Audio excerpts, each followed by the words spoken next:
술을 마시고 뺑소니 사고를 낸 혐의를 받는 트로트 가수 김호중 씨가 오늘 아침 구속 상태로 검찰에 넘겨졌습니다. 경찰은 김 씨에게 구속 당시엔 적용하지 않았던 음주운전과 범인 도피교사 혐의를 추가로 적용했습니다. 현장에 취재기자 나가 있습니다. 김희영 기자. 네, 서울 강남경찰서입니다. 네, 김호중 씨 오늘 경찰서 나서면서 어떤 입장 밝혔습니까? 네, 김호중 씨가 오늘 아침 8시쯤 검찰로 넘겨졌습니다. 마스크를 쓴 채 다리를 쩔뚝이며 경찰서를 나왔는데 죄송하다는 입장만 반복했습니다. 직접 들어보시겠습니다. 음주운전이 추가됐는데 혹시 사고 당시 만취 아니었다는 입장 인정하신가요? 죄송합니다. 매니저한테 대리자서 부탁한 적 없다는 입장은 그대로신가요?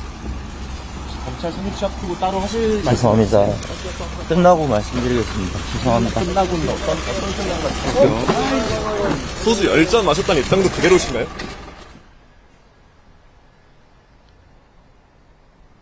경찰은 앞서 위드마크 공식을 활용해 사고 당시 김 씨의 혈중 알코올 농도가 0.03%를 넘어 면허 정지 수준이었다고 보고 김 씨에게 음주운전 혐의를 추가 적용했습니다. 또 김 씨가 소속사 막내급 직원에게 직접 전화해 대리자수를 부탁한 정황이 경찰 수사 과정에서 확인되면서 범인 도피 방조 혐의가 범인 도피 교사로 바뀌었습니다. 이에 따라 경찰이 김 씨에게 적용한 혐의는 위험 운전치상과 도주치상, 음주운전과 사고 후 미조치, 범인 도피교사까지 모두 5개입니다. 지난 24일 김 씨와 함께 구속된 생각 엔터테인먼트 이광득 대표와 본부장, 불구속 상태로 조사를 받고 있던 매니저 A씨도 함께 송치됐는데요. A씨의 경우 대신 자수해달란 부탁을 받은 뒤 술을 마신 상태로 회사까지 김 씨 차를 몬 사실이 드러나면서 범인 도피와 음주운전 혐의 2가지가 적용됐습니다. A씨는 경찰에 자수하러 올 때는 대리기사를 이용해서 온 것으로 파악됐습니다. 김 씨는 지난 9일 밤 11시 40분쯤 서울 신사동 도로에서 술을 마시고 운전하다가 반대차로 택시를 들이받고 달아난 혐의를 받습니다. 사고 3시간쯤 뒤 김 씨 옷을 입은 매니저가 거짓 자수했고 김 씨는 17시간이 지나서야 경찰서를 찾았습니다. 음주 정황이 드러난 열흘 뒤에야 술을 마신 사실을 인정했는데 경찰 조사를 받으면서도 소주를 10잔 이내로 마셨다고 주장하며 콘서트도 강행했습니다. 김 씨는 지난주 법원에 출석하면서 거듭 죄송하다는 입장을 밝혔지만 구속된 뒤에도 압수된 휴대전화 비밀번호를 일부만 제공하는 등 수사에 비협조적인 태도를 보였는데요. 김 씨가 송치되면서 앞으로는 서울구치소에 수감된 상태로 검찰 수사를 받게 됩니다. 지금까지 서울 강남경찰서에서 전해드렸습니다.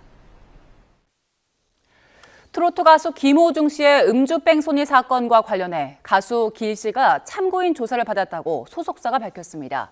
MLD 엔터테인먼트는 길 씨가 경찰의 참고인 조사에 응해 알고 있는 사실을 기억대로 모두 진술했고 길 씨는 참고인이지 혐의자가 아니라고 밝혔습니다. 이어 길 씨가 김 씨의 음주운전을 방조했을 수 있다는 억측적 주장이 나온다며 사실과 다른 보도를 멈춰달라고 요구했습니다. 또 길 씨는 자신이 비난받을 수 있다는 점을 잘 알고 있다면서도 경찰에 참고인 조사를 받은 사실에 대한 기밀 유지를 간곡히 요청했었다고 덧붙였습니다. 앞서 일부 언론은 9일 김 씨가 몰던 차량에서 길 씨가 내리는 모습이 담긴 CCTV 화면을 공개하면서 길 씨가 김호중 씨의 음주운전을 방조했을 수 있다는 의혹을 제기했습니다. 경찰은 김호중 씨의 음주 뺑소니 혐의와 관련해 개그맨 정찬우 씨도 참고인으로 불러 조사했습니다. 네, 검찰에 넘겨진 가수 김호중 씨, 이번엔 전문가 연결해서 새로 드러난 사실 중심으로 지금까지 상황 조금 더 자세히 짚어보겠습니다. 백기종 공인탐정연구원장과 함께 알아보겠습니다. 전화로 연결되어 있습니다. 나와 계시죠? 네, 백기종입니다. 예, 조금 전에 김호중 씨 오늘 오전에 검찰 송치가 됐습니다. 음주운전 혐의가 추가됐는데 경찰도 혐의 입증에는 지금까지 자신하고 있었거든요. 어떻게 확인이 된 겁니까?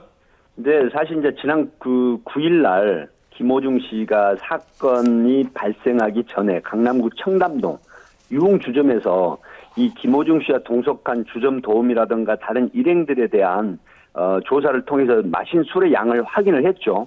그래서 이제 이드마크 공식을 활용을 해서 그 혐의를 적용을 했는데 사고 당시 혈중 알코올 농도가 0.03% 이상으로 역산 적용을 한 겁니다.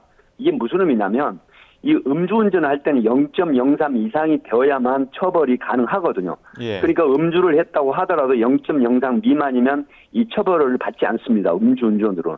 그래서 이제 김호중 씨가 그 머물렀던 룸에서 빈 소주병 3개 같은 걸 현장 확인하고 채증을 했는데요. 그래서 위드마크 공식으로 역산돼서 지금 음주운전도 기소 의견을 함께 한 것이고요. 특가법상 위험운전치상이나 도주치상 또 도로교통법상 사고 미조치 음주운전, 범인 도피 교사 이렇게 여러 가지 형태의 이 기소 의견으로 오늘 송치를 한 것이죠. 예.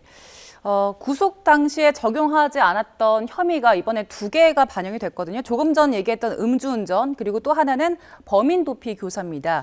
범인 도피 원래 방조 혐의였는데 교사로 변경이 된 건데 교사 혐의 처벌이 더 무겁습니까? 사실은 이제 김호중 씨가 범죄 이후에 본인이 그 범행을 은폐하고 도피하기 위해서 이제 적극적, 이 계획적으로 공모했다 이렇게 판단한 거거든요. 그래서 방조가 아닌 범인 도피 교사 혐의를 적용을 했는데 사실 최초 22세 된 그 매니저에게 음주운전 하다가 사고 났다. 대신 출석해서 경찰 조사를 요구한 그런 정황이 확인이 됐고요. 이 범인 도피 방조는 3년 이하 징계 500만 원 이하 벌금인데요. 이 도피 교사는 5년 이하 징계 700만 원 이하 벌금으로 꽤 그 중한 처벌을 받는 그런 내용이죠. 예.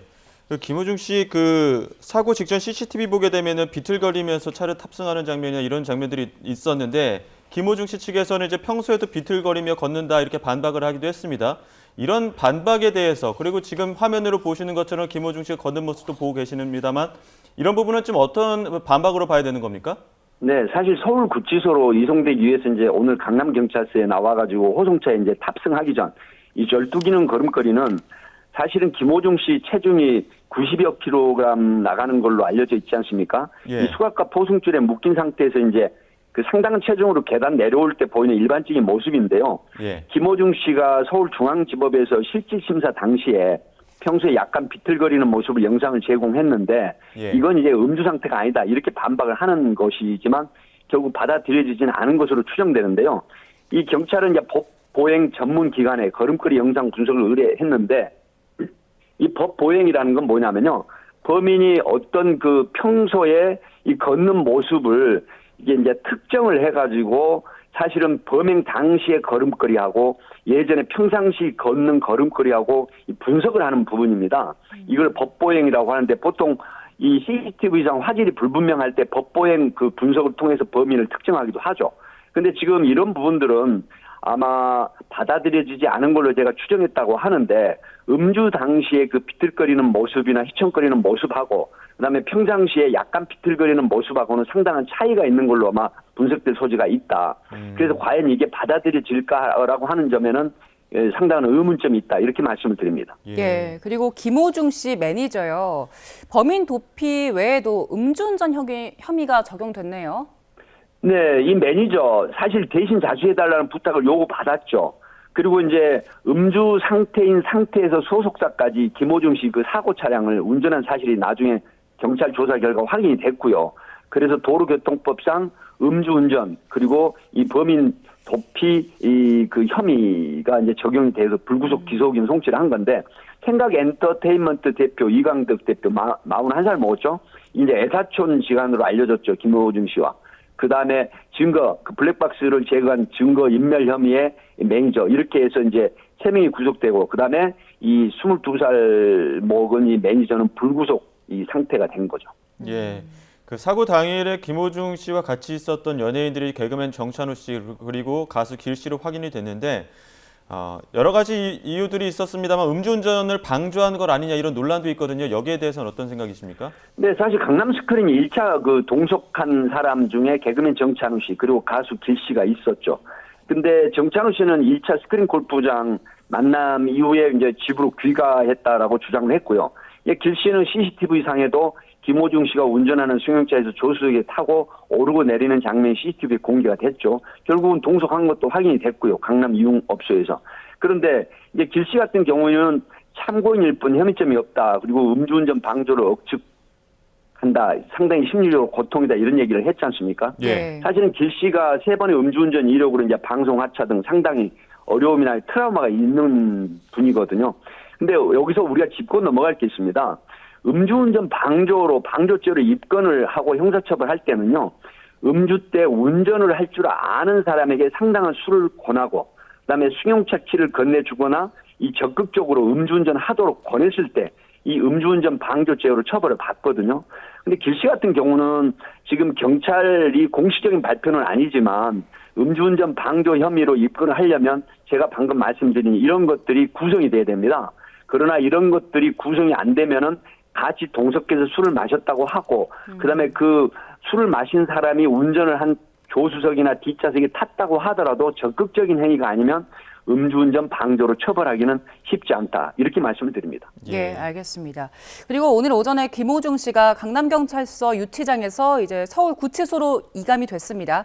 앞으로 검찰에서는 어떤 수사를 받습니까? 이제 검찰에서는 경찰이 여러 가지 혐의로 이 기소 의견 송치한 부분에 대해서 이 조사를 할 것이고요. 문제는 지금 개별적으로 그 적용된 혐의가 과연 그 법리적으로 문제가 없는지, 그리고 또 논란이 되는 그 이제 피해자가 주장하는 부분들이 과연 그 합당한지, 이런 부분들에 대한 건데, 이제 가장 그 논란이 되는 부분은 이 도로교통법상 음주운전입니다. 예. 이게 이드마크 공식으로 기소 의견을 보냈기 때문에 과연 이게 0.03 이상의 혐의로 기소를 해서 그다음에 처벌받게 할 수 있는지, 이런 부분이고요. 그다음에 이제 범인 이 도피는 주도적으로 본인이 이걸 개입을 했는지, 이 부분. 그러니까 이제 그 특가법상의 위험운전치상이나 도주치상은 이게 혐의가 100% 이제 명백하거든요.